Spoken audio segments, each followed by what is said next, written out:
vanished into San Francisco Bay. It's a phrase that conjures images of fog, dark water, and impenetrable mystery. For the families of Frank Morris, John Anglin, and Clarence Anglin, it's a phrase that represents a haunting, unresolved question. On the morning of June 12, 1962, these 3 men were discovered missing from their cells on Alcatraz Island, the infamous prison known as the Rock. A meticulously planned escape had been executed, but whether it succeeded or ended in the frigid waters of the bay remains one of the great unsolved mysteries of the 20th century. Alcatraz, a former military prison, was designed to house the most incorrigible and dangerous criminals in the federal system. Al Capone, Robert Stroud, the Birdman of Alcatraz, and George Machine Gun Kelly all did time within its imposing walls. Escape was deemed impossible. The island was surrounded by treacherous currents and frigid waters, patrolled by armed guards, and equipped with the latest security technology. Yet, the lure of freedom proved too strong for some. Frank Morris, a cunning bank robber with an IQ that bordered on genius, was the alleged mastermind behind the daring plot. His accomplices, the Anglin brothers, were seasoned criminals with a history of escape attempts. Together, they represented a trifecta of desperation and ingenuity. The official investigation, led by the FBI, painted a picture of meticulous planning and brazen execution.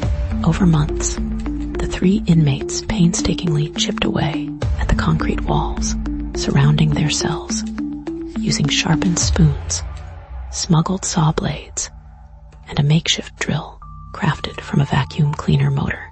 They concealed their progress with cardboard painted to match the wall, patiently chipping away during recreation periods and late at night.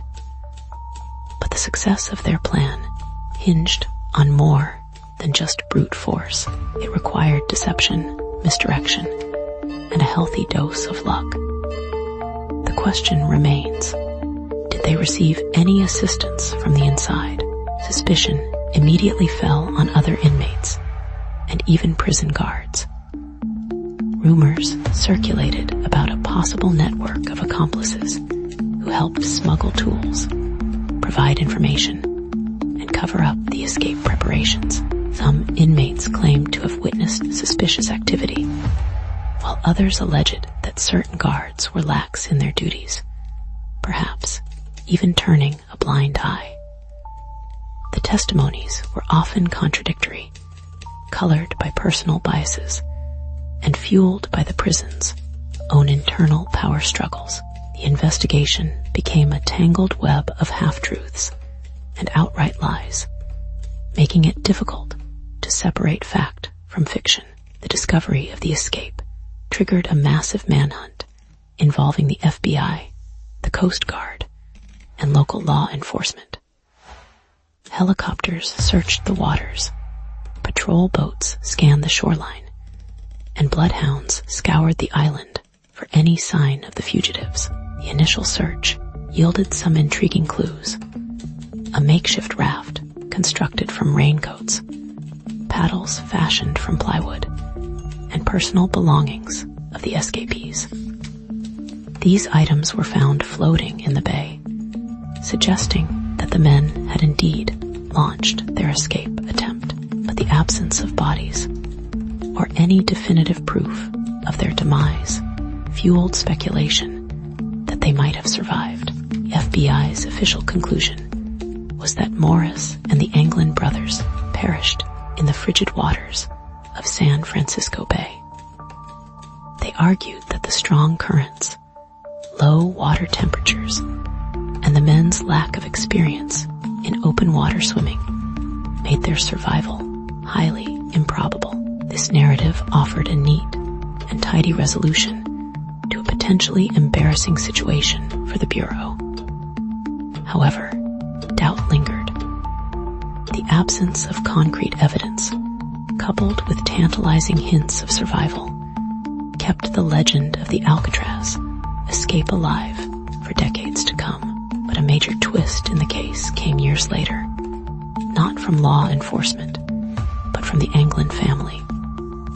They presented compelling photographic evidence that suggested John and Clarence had not only survived, but had also lived for many years after the escape. The photos, allegedly taken in Brazil in the 1970s, showed two men bearing a striking resemblance to the Anglin brothers. The family claimed they had been in contact with John and Clarence for years, receiving Christmas cards and other correspondence.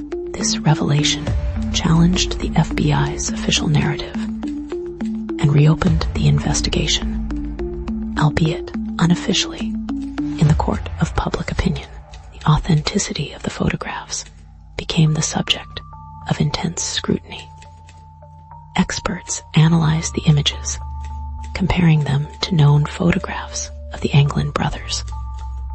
While some experts deemed the photos inconclusive, others found them to be remarkably convincing. The Anglin family also presented other pieces of evidence, including alleged eyewitness accounts of sightings of the brothers in South America. These claims further fueled speculation that the escape was a success, and that the men had managed to build new lives far from the reach of American law enforcement. The discovery of a fifth, previously unknown, inmate involved in the planning of the escape added another layer of complexity to the mystery. This inmate, identified as Alan West, was supposed to escape with Morris and the Anglin brothers, but he failed to escape his cell in time. West later provided investigators with a detailed account of the escape plan, confirming many of the details that had been pieced together. However, some questioned West's credibility, suggesting that he may have been trying to minimize his own involvement or to gain favor with prison authorities. West's testimony, while providing valuable insights into the escape plan, also raised new questions.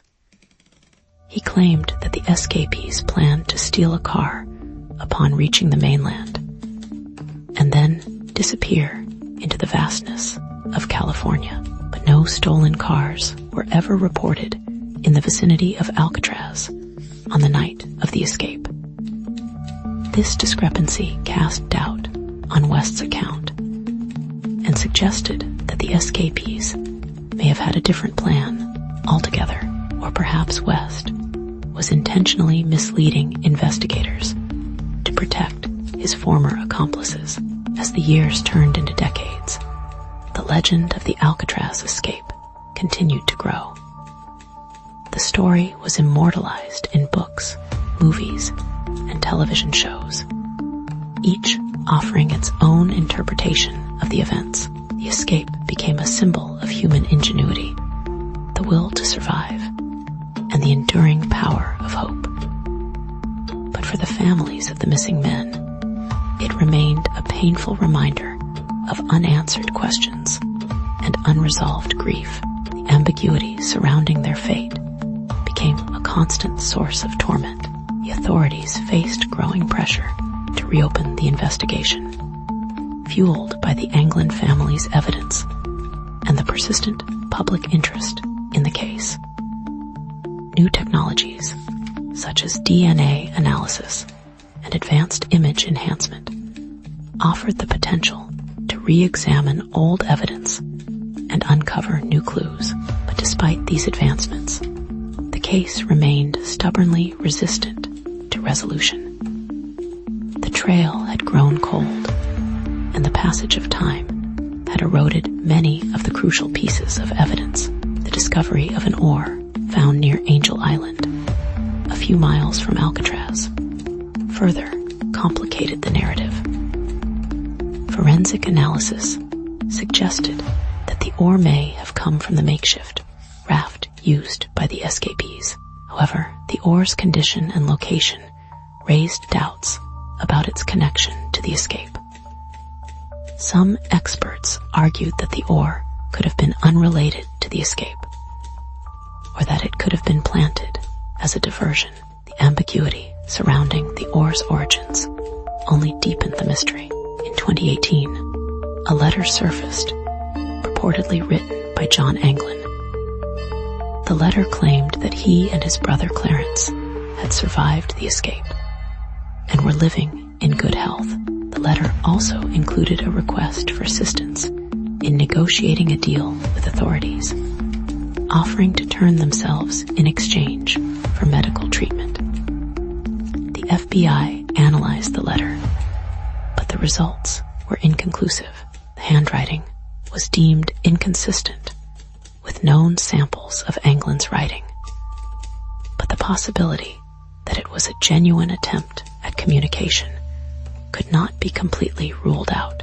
The irony of the Alcatraz escape lies in its enduring legacy.